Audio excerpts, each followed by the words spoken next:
tu reviens tout de même d'une balade de 3300 km à pied. C'est ça. Tu peux nous en parler? Bah, bien sûr, avec plaisir. Je suis allé de Pornic jusqu'en Albanie. Alors, tu es parti avec ton sac à dos? C'est ça. Tout seul? J'ai tout quitté du jour au lendemain, tout seul, avec ma tante, mon sac à dos et puis bon courage. C'est-à-dire que tu travaillais C'est et ça. tu as dit à ton employeur, bon, je vais faire une petite balade, je reviens dans quelques mois. C'est ça. C'est exactement. Ton employeur était d'accord? J'ai décidé de quitter mon travail pour pouvoir justement faire ce projet, puisque c'était un projet sans date de retour. Je ne savais pas quand est-ce que je reviendrais, et puis voilà, mon but premier est pas d'aller jusque là où je suis allé, mais d'aller encore plus loin. Mon but est d'aller jusqu'en Indonésie, à pied. Donc là, je me suis arrêté en Albanie et je compte bien reprendre bientôt. Alors, vous avez bien entendu, jusqu'en Indonésie à pied. La première partie, c'est donc jusqu'en C'est Albanie, ça. Tirana, la capitale par exemple. Et là, tu fais une petite pause, tu es revenu en famille pour passer Noël. C'est ça. Et tu vas repartir de Tirana, je pense. Ouais, je vais reprendre l'avion pour reprendre exactement l'endroit où je me suis arrêté. De Tirana, donc ensuite, jusqu'en Indonésie. Et tu comptes faire combien de kilomètres pour aller en Indonésie? Tu as sans doute évalué ça? Pas plus que ça, puisqu'en fait je fais énormément de détours. Donc je pourrais regarder, mais en fait ça ne correspondra pas du tout à la réalité, puisque je peux vraiment décider sur le chemin de faire des détours de 200, 300 km parce que j'ai envie de voir un truc là, ou parce que... Donc en fait, juste le but de ce voyage, c'est totalement la liberté. Je ne prévois rien à l'avance, je n'ai même pas je ne sais même pas par quel chemin je passe une semaine avant. Je regarde le matin même pour la journée même par où je vais passer. Et puis, en somme, tu te fais la surprise du voyage. Exactement. Ça, c'est passionnant. Ouais. C'est-à-dire tout est continuellement nouveau. C'est ça. C'est ça. Sans cesse dans l'apprentissage, et c'est ce dont j'avais besoin en fait. Pour moi, c'est le but de la vie, c'est d'apprendre continuellement, sans cesse. Et tout de même, pour se faire des surprises de ce genre-là, qui sont même des grandes surprises, tu es un petit peu équipé. Alors, tu es parti avec quel matériel? Du matériel, j'en ai un paquet. Il y a ma tente, mon sac à dos, le matelas gonflable, le sac de couchage. Après, j'ai plein de petits accessoires qui vont m'aider tout au long du voyage. Ça peut être un petit couteau, ça peut être une lampe frontale. Attends, tu portes ça tout seul? Oui, c'est ça. J'ai à peu près 20 kg sur le dos en comptant l'eau et la nourriture. Ça me fait à peu près 20 kg. Ce qui veut dire aussi que tu prépares ta nourriture pendant le parcours. C'est ça, en fonction de ce que je vais retrouver sur la route. Je regarde un petit peu à l'avance à chaque fois, chaque jour. Ouais. Je me dis, est-ce que là je vais croiser un magasin, quelque chose comme ça, et si j'en vois pas si je sais que je vais pas en avoir pendant plusieurs jours, je vais en mettre pour plusieurs jours dans mon sac et je vais m'adapter comme ça. Ce qui va augmenter le poids du sac. C'est ça, exactement. C'est une organisation. C'est tout de même une sacrée organisation. Alors là, tu es parti donc de Pornic. Et qu'est-ce que tu as fait comme parcours au début? Je suis parti de Pornic, du château de Pornic. Je trouvais que c'était assez emblématique de partir d'ici quand même. Tu as tout à fait raison. Puisque j'ai toujours grandi là. J'avais 28 ans quand je suis parti de Pornic. Et donc 28 ans que j'ai vécu à Pornic. Donc je me suis dit, c'est une belle image de partir du château. J'ai longé toute la côte. Donc en faisant tous mes zigzags, je l'ai vraiment longé. Jusqu'à mince, je sais plus exactement où, un peu plus loin que La Rochelle, après La Rochelle. Rochefort peut-être? Ouais, justement c'est ça. Après je suis rentré dans les terres vers Rochefort, je suis passé par Rochefort. Donc tu as d'abord tu as longé la côte. C'est ça. Tu as longé la côte parce que tu la trouves belle aussi. Bah, bien sûr. Et oui. C'est la côte que j'ai toujours connue. Ouais. Et c'est vrai que quitter la côte m'a fait un petit... voilà, j'avais une belle phrase que j'avais écrite. Du coup, c'était message à l'océan Atlantique, ce n'est pas un adieu, ce n'est qu'un au revoir. Je trouvais la phrase plutôt belle. Oui, c'est très très bon. Et à partir de Rochefort, donc, tu coupes. C'est ça. Traverse la France. C'est ça. Et quels sont les points principaux de ta traversée de la France? En France, les villes principales, donc après La Rochelle, il y a eu Rochefort, Alors, je peux me tromper sur l'ordre, hein, mais je suis passé par Cognac, Limoges, Angoulême. Angoulême, une très belle ville d'ailleurs. Il y avait quoi? Il y avait... Alors, j'ai fait Saint-Flour, j'ai fait... C'est des beaux endroits, hein? Oui, oui, je me suis régalé en termes de paysage, c'est tout ce que j'aime, quoi. Il y a eu... j'ai fait le lac d'Annecy, je suis remonté en Haute-Savoie. Alors, tu es arrivé aux Alpes, Ouais. tu as traversé les Alpes, et là tu es passé plutôt par la Suisse. C'est ça. En fait, j'ai voulu remonter. Oui. En fait, je voulais descendre. À la base, je voulais faire un plus gros détour. Et comme j'ai dit, j'avais pas prévu vraiment d'itinéraire. Et comme j'ai la liberté de modifier mon itinéraire comme je veux, je l'ai fait. Parce qu'à la base, je voulais retourner aux gorges du Verdon que j'avais déjà vu une fois. Ah, c'est merveilleux. C'est ça, sauf que le problème, c'est qu'après, je me suis dit en termes de timing, je voulais pas non plus être en hiver dans les Alpes. Parce qu'après, là, il y a la Suisse, il y a l'Italie, la Slovénie. Si je suis en plein hiver dans les Alpes, je ne sais pas comment je vais gérer le froid et tout ça, donc je préférais vraiment faire les Alpes et je me suis dit les gorges du Verdon, je l'ai déjà fait, je le referai un jour en revenant, donc c'est pas grave. Et donc du coup, après je suis remonté directement plutôt que de descendre plus bas. Ça me prenait sinon 2 mois de plus de marche. Alors là, tu es passé par la Suisse, par les lacs, Ouais. Alors en les lacs de Garde, peut-être. pour la petite information, j'ai voulu remonter absolument en Haute-Savoie parce que je suis né en Haute-Savoie. Ah, J'avais 1 mois quand j'ai déménagé à non, Orly. tu remontais aux sources. C'est ça, j'ai jamais connu la Haute-Savoie. Oui. Je suis né là-bas, mais sans savoir à quoi ressemblait l'endroit où je suis né. Et Donc, tu as retrouvé un peu tes racines? Oui, j'ai été voir la maison dans laquelle je suis né, l'hôpital. Là, C'est un moment merveilleux. j'ai Ça. j'ai été hébergé justement dans la ville où je suis né, donc à Lugrin, par une famille vraiment au top. Donc non, C'est émouvant. ouais, c'est ça. C'est ça, très important pour moi de voir quand même la ville où je suis né. Oui. Ouais, je crois que pour Et beaucoup de donc, gens, c'est un peu ça aussi. C'est ça, donc c'est pour ça que je suis passé par là et après j'ai fait Suisse, Italie. Oui. Alors, Suisse, tu passes par les lacs, et Ouais, ensuite alors, tu vas Suisse, j'ai fait énormément de montagnes en Suisse. Il y a de très très belles randonnées à faire. C'est-à-dire que tu n'es pas forcément passé par le plus facile, Non, tu as c'était pas le choisi but. ce qui te paraissait le plus beau. Ouais, c'est ça. Ça s'appelle la liberté. Ça. C'est ça, exactement. J'ai pas de timing, j'ai pas de. Juste la liberté de me dire j'ai envie de faire ça, je le fais, simplement. Voilà, Un exemple, une anecdote.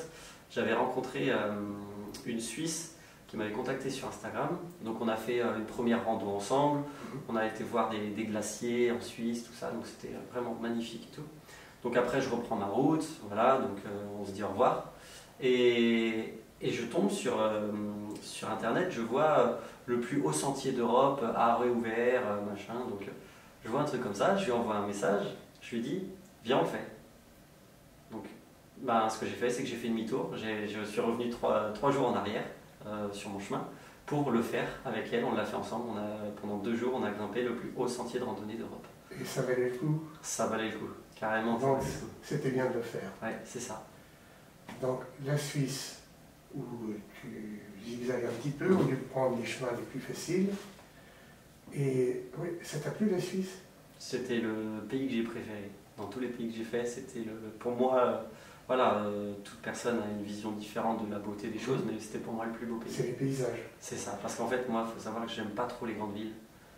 J'aime pas trop le monde, j'aime pas trop tout ça. Mais par contre, la nature, tout ça, j'adore. Les grands paysages. C'est ça. Alors, j'ai entendu tout de même que tu as dit que tu avais publié sur Instagram. Ce qui veut dire que pendant ton voyage, tu prenais des photos. Exactement, je publiais énormément de photos sur Instagram. Ouais. Et tu prenais le temps donc d'écrire aussi. Il faut savoir qu'à la base, j'ai beaucoup de mal à parler devant une caméra, devant tout ça. Donc je ne l'ai pas fait, j'ai pas vraiment partagé mon expérience sur ce que je vivais, mais j'ai plus partagé mes paysages sur Instagram. J'ai partagé énormément de beaux paysages que j'ai rencontrés, des choses comme ça. Et donc tu faisais ça le soir quand tu t'arrêtais. C'est ça, quand j'étais dans ma tente, j'avais un peu que ça à faire, hein, presque. Alors, quand tu étais dans ta tente, d'abord, il faut trouver un endroit pour poser la tente. Ouais. Et c'était facile ça? Oui, complètement, ouais. Alors j'ai fait des erreurs, j'en ai fait beaucoup en pesant la tente. Des fois, au début, tu fais l'erreur de la poser sur un sol pas plat, tu fais des petites erreurs comme ça, ou en haut d'une montagne en plein vent. Ça m'a cassé la tente aussi. Ouais, la tente était complètement cassée en plein orage à cause de ça. Donc tu posais ta tente, on va dire, dans des endroits isolés, pas dans des campings prévus pour... Non, jamais. Jamais dans un camping? Jamais. Donc c'était dans la nature? C'est ça. Ouais, un peu partout. J'ai vraiment posé la tente. J'ai dormi sur une autoroute, j'ai dormi sous des rails de chemin de fer, j'ai dormi vraiment un peu partout. J'ai même dormi dans un coffre de voiture, donc j'ai vraiment dormi partout. Alors c'est une chose intéressante aussi, parce que beaucoup de gens se disent, ah oui, marcher comme ça, encore marcher, on pourrait un peu, mais dormir dans des endroits isolés, ouais, c'est pas sécurisant. Et toi, tu as craint quelque chose ou Pas du tout, ça m'est même déjà arrivé. Par exemple, même c'était en Croatie. J'ai un ours, par exemple, qui m'a réveillé en pleine nuit, à 4h30 du matin. Il était à 1 mètre de ma tente, il s'est mis d'un coup à gueuler. Donc, c'était pas rassurant sur le coup, mais ouais, non, ça fait partie des choses. Voilà, j'ai eu beaucoup de sangliers qui m'ont réveillé la nuit. J'ai eu, des fois, j'entendais alors les loups très loin, ils n'étaient pas à côté de la tente du tout. Mais pareil, quand les loups ils commencent à hurler, ça réveille, hein. La nuit dans l'écho dans les montagnes, c'est impressionnant, hein, les loups. Donc les coqs aussi. C'est effectivement impressionnant. Ouais. Surtout d'avoir un ours qui vient de visiter. Ouais. Alors par chance, cette fois-là, la fois de l'ours, j'étais pas seul. Donc je pense qu'il y avait ce côté rassurant aussi, même si dans tous les cas, l'ours, s'il a envie de mettre un coup de patte, il n'y a plus personne. Mais c'était rassurant dans le sens où cette fois-là, j'étais pas tout seul, il y avait 2 Anglais qui étaient avec moi.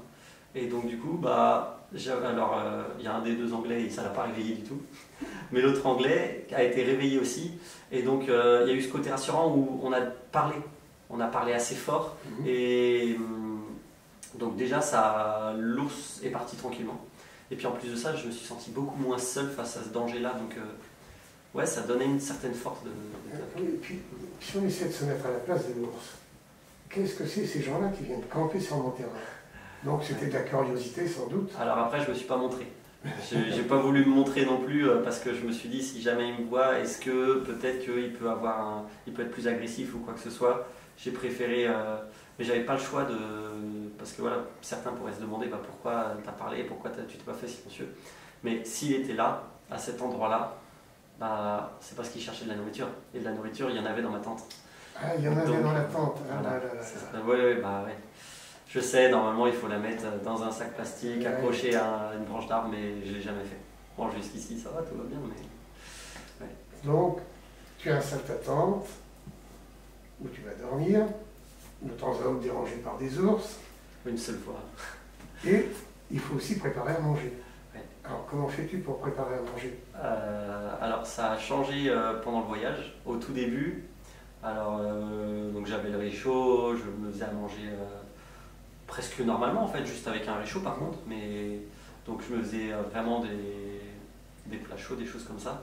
Et au fur et à mesure, en fait, on est tellement fatigué en fait, quand on a fini notre journée de marche, on est tellement fatigué parce que c'est bizarre, mais le fait d'être sans cesse dans la découverte de nouveaux paysages, de choses comme ça, il y a aussi un côté fatigant. Il n'y a pas que la marche qui est fatigante, il y a aussi le fait d'être sans cesse à apprendre des choses. Alors je crois que ça procure une certaine excitation. C'est ça. Et cette excitation, ça nous tient en éveil, ce qui fait qu'on ne sent pas la fatigue.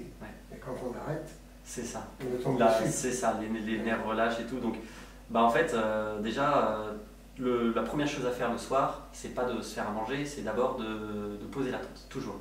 C'est une règle un peu de survie, hein, c'est toujours, on pose le campement et ensuite on fait ce qu'on a à faire. Mais déjà, une fois que la tente est posée, souvent ça m'arrivait, je gonflais même pas le matelas, que je m'allongeais déjà et je commençais déjà à m'endormir avant même de gonfler mon matelas. Et donc faire à manger, ça devenait vraiment une corvée presque. Donc du coup, ce que je faisais, c'est que je m'achetais des choses qui n'avaient pas besoin de chauffer. Parce que ça m'évitait de tout sortir de mon sac, de sortir tout mon côté de ma cuisine en quelque sorte. Juste je mangeais des trucs. Alors tu parles de fatigue, et justement j'ai envie de te poser une question. Combien de kilomètres à pied faisais-tu par jour en moyenne? Ça peut vraiment varier. Alors la moyenne elle est à peu près de 21-22 km par jour. En fait, il faut savoir qu'il y a des jours où je faisais 3-4 km, suivant si je faisais des rencontres et puis je restais chez les gens un petit peu pour profiter d'être avec eux, discuter, d'échanger. Ou ça, des fois, je pouvais faire, par exemple, j'ai fait beaucoup de fois, par exemple 35-40 km. En record, j'ai fait 42 km en ayant grimpé une montagne de 1300 mètres d'altitude dans la même journée. Le marathon. Oh, ouais, en quelque sorte, ouais, j'ai commencé à 6h30 du matin pour finir à 21h30 le soir. On peut comprendre tout de même que tu seras un peu fatigué à l'arrivée, que tu n'aies pas envie de faire de la grande cuisine. Non, voilà. Alors, une petite anecdote aussi, tu sais, les Romains, les soldats romains, ils faisaient à peu près 40 km par jour eux aussi. Et les soldats de Napoléon aussi. C'est énorme. Et pas plus. Ni les soldats romains, ni ceux de Napoléon, parce que tout le monde était crevé. Ouais. Mais on pouvait leur demander ça, ils le faisaient. Ouais, mais déjà à partir de 20-25 km par jour, c'est déjà très bien. C'est déjà une bonne cadence, il n'y a pas besoin de faire plus. Ouais. Tout de même, je me dis qu'il faut avoir une sacrée forme physique pour faire ça. Est-ce que tu t'es entraîné avant de partir? J'ai toujours fait du sport dans ma vie, tout le temps. J'ai fait dans la musculation, voilà. Mais par contre, la marche, eh ben, pas plus que ça. Déjà, mon projet, il est venu après avoir commencé à marcher depuis 3 semaines, même pas. J'ai commencé à marcher, au bout de 3 semaines, je me suis dit, ouais, c'est ça. En fait, à force de marcher, quand je marchais, j'avais vraiment une énorme sensation de bien-être. Et je me suis dit, mais c'est peut-être ça la vie, en fait, de se retrouver, je voyais vraiment un bien fou de, ouais, c'est ça, je me sentais beaucoup plus vivre, ouais, en pleine nature, à découvrir, tout ça. Et donc du coup j'ai eu ce projet-là et je me suis fixé 1 an avant de partir, mais pendant ces 1 an, je marchais pas tous les jours, je marchais un petit peu, voilà. Et du coup, même pendant cet entraînement, je ne suis jamais parti seul. Donc à chaque fois que je suis parti, c'était avec un ami, enfin, avec des amis différents, mais avec un ami, voilà. Et je suis jamais parti plus de 3 jours en plus. Et une préparation donc qui est courte. Une préparation courte et voilà, pour ce genre de choses, c'était plus une préparation musculaire que psychologique. Et quand tu dis que tu avais besoin aussi d'une préparation psychologique. Bien sûr, parce que le psychologique est beaucoup plus important que le physique. Et on s'en rend très vite compte. Explique-nous ça. Je sais pas comment l'expliquer. Qu'est-ce qui est important du point de vue psychologique pour que les gens comprennent un peu? Être prêt à partir seul. Être prêt à partir seul. C'est-à-dire supporter une certaine solitude. C'est ça. Parce que quand on ne l'a pas vécu, déjà, il faut savoir que plus la date approchait du départ et plus je stressais de ça, je me suis dit, mais si ça se trouve, je suis en train de tout quitter parce que j'ai construit ma maison, voilà, j'ai travaillé pendant 10 ans au Leclerc de Pornic, où j'ai évolué quand même là-bas. Et je me dis, je quitte tout pour une vie, je ne sais pas si cette vie va me plaire puisque je ne l'ai jamais vraiment essayé longtemps. Et donc ça a été un sacré pari quand même. Et ouais, en fait, finalement, il y a des gens qui peuvent ne pas être prêts à ça, à cette solitude, le fait de dormir dans une tente au milieu de nulle part, en plein champ. Mais finalement, tu disais aussi que tu préfères la campagne, les beaux paysages de montagne, de campagne, que la ville. Carrément. Donc, en définitive, du point de vue psychologique, pour toi, c'est... Mais c'est pour ça que j'ai réussi à tenir longtemps, je pense. Et tu as senti ce bien-être justement quand tu marchais souvent seul. Oui, tu sentais ça. Carrément, oui. Que c'était ça m'est déjà arrivé même d'être accompagné. J'ai été accompagné plusieurs fois donc pendant mon voyage. Mais assez souvent même, quand je suis accompagné, j'ai vraiment cette envie d'être seul. Au bout de 2 jours, 3 jours, là, je préfère largement être seul qu'accompagné. Je sais pas, je suis beaucoup plus avec mes pensées, beaucoup plus à mon rythme. Je profite beaucoup plus du moment seul. Mais tu as écrit sur Internet justement de temps en autre que tu as fait des belles rencontres aussi.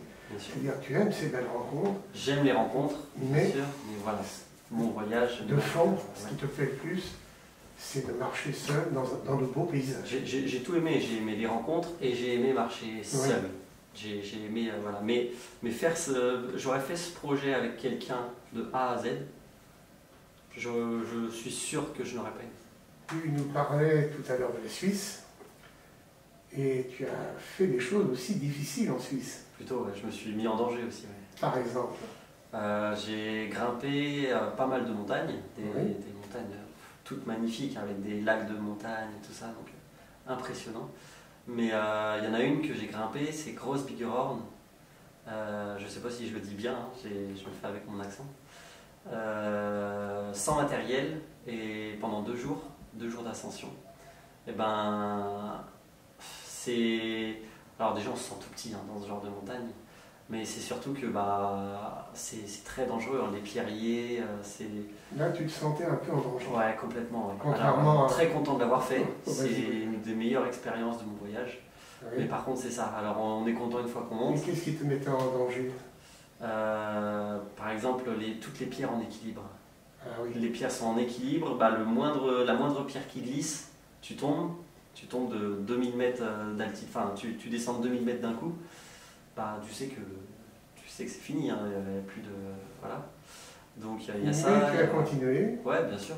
Et tu es parti à 8h le matin, par exemple? Non, en fait, cette montagne, je l'ai grimpée en 2 jours. 2 jours, oui. Donc le premier jour, je suis parti à 9h30. Oui. Mais je me suis très vite arrêté vers 18h, 18h30. Deuxième jour, par contre, à 6h30 le réveil. Et jusqu'à 21h30 le soir, parce que le temps de finir ma montée, mais aussi de tout redescendre. C'est un peu incroyable. Alors là, la fatigue, est-ce que tu la ressentais? Tu peux la ressentir? Ah oui, complètement. Ce jour-là, j'avais très mal aux pieds, des ampoules aux pieds. Mais par contre, ça valait le coup. Pour la beauté du paysage, pour l'expérience, ça valait le coup. Oui, tu es heureux d'avoir fait ça. Complètement. Et là, pour monter la tente le soir et préparer... Alors ce jour-là, dans cette montagne-là, je n'ai pas planté la tente. Puisqu'il faut savoir que quand on plante la tente en montagne, il peut y avoir plein d'orages, il peut y avoir tout ça, la météo elle est assez imprévisible. Je suis allé dans un refuge de haute montagne. Voilà, j'ai fait plusieurs fois dans mon voyage des refuges de haute montagne, j'en ai fait même en France. Mais là, j'ai fait vraiment un refuge de haute montagne où on dort tous côte à côte, donc avec énormément d'alpinistes. Ça se voit, hein, qu'ils sont alpinistes directement à leur tête, on sait qu'ils ont de l'expérience d'alpiniste. Et donc on est là avec nos sacs de couchage, tous serrés les uns contre les autres. Et puis à partir de... Donc tout le monde est couché, il y en a plein qui sont couchés dès 17h l'après-midi. Et il y a tout le monde qui commence à se lever à partir dès 2h, 3h du matin, 4h. C'est des pros de la montagne. C'est ça, exactement. Ouais. J'étais le seul débutant de ça. Seul débutant, sans équipement. C'est ça, moi j'étais sans équipement. Ouais. Alors, tout à l'heure, tu évoquais que, en définitive, la fatigue physique est importante, mais on ne la sent pas trop dans la journée. En fait, si on la sent, c'est pas ça, c'est juste que la fatigue physique, c'est pas ce qui va nous arrêter. Enfin, parce qu'en fait, moi, je m'y étais préparé à cette fatigue physique. Je le savais que ce serait physiquement dur de marcher tous les jours, qu'à un moment donné, j'aurais mal partout, mais je pensais même pas avoir mal aussi rapidement. Parce que c'est vrai que dès la première semaine, on est cassé un peu de partout. Les pieds, les genoux, le dos avec le sac. Mais sportif. En plus, mais on ne travaille pas les mêmes muscles. Quand on marche et quand on va à la salle, c'est pas la même chose. Et en fait, ce qui est le plus important, c'est le psychologique. C'est ça vraiment qui va nous tenir. Explique-nous ça. En fait, si on a la volonté de continuer, même si on a mal partout, on va continuer. Après, il ne faut pas être bête et trop forcé. Si physiquement on est vraiment cassé, il faut savoir prendre un peu de repos. Mais ce qui va vraiment nous permettre de tenir sur long terme, c'est vraiment l'aspect psychologique. Comme disent les sportifs, c'est le mental. Ouais, c'est ça, c'est le mental. Mais il y a aussi, faut savoir aussi que le mental, la fatigue psychologique, ça cumule aussi avec le temps quand on est dans un endroit qui n'est pas chez soi. On est sans cesse dans la découverte, on est sans cesse dans l'apprentissage, et même si on va se reposer 2 jours à un endroit, on prend un hôtel ou quoi que ce soit, on sait qu'on n'est pas chez soi, et on ne se repose vraiment pas de la même manière. Je l'ai vécu, je m'en suis rendu compte, ça n'a rien à voir. Donc, alors, ce que tu racontes, ça me fait penser tout de même à ce que dit un autre voyageur qui s'appelle Sylvain Tesson. Tu connais un peu ses... Oui, il a fait plusieurs livres, et puis j'ai vu qu'il avait fait qu'il y avait un film de fait aussi sur un livre. J'ai regardé le film.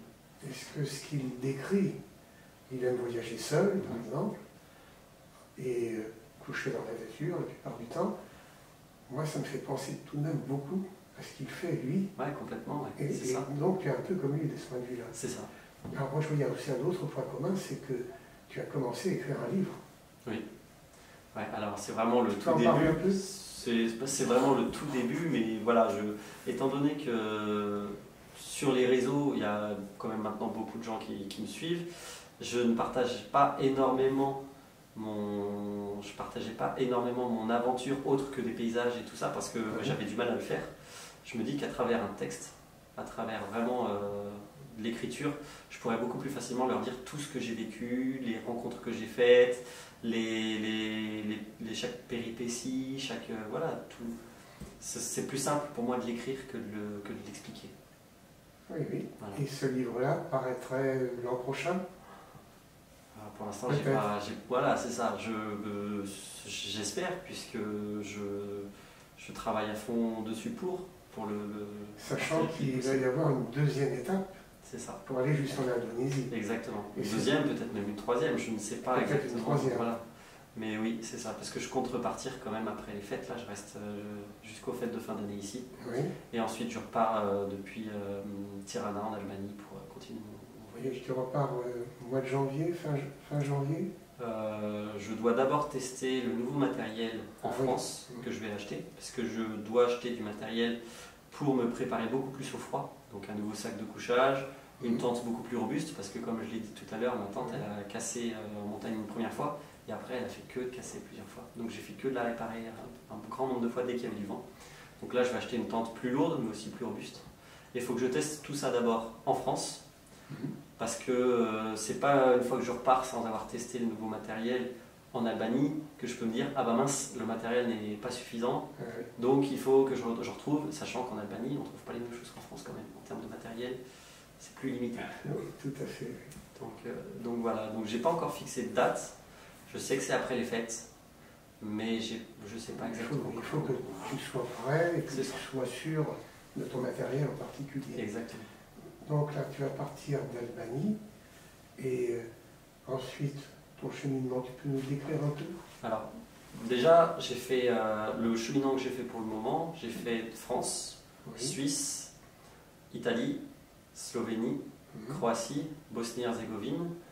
J'ai refait encore un petit bout après de Croatie, Monténégro, Albanie. Là, c'est ce que j'ai fait. Et ensuite, donc, je vais reprendre, je vais faire Albanie, Macédoine. Macédoine, ce sera un tout petit bout aussi, c'est pas, voilà. Grèce, Turquie, Géorgie, et puis après il y a encore d'autres pays derrière, mais je ne sais pas si ce sera sur une partie 3, voilà. Parce que déjà le temps de la Turquie, tout ça, ça va mettre pas mal de temps aussi.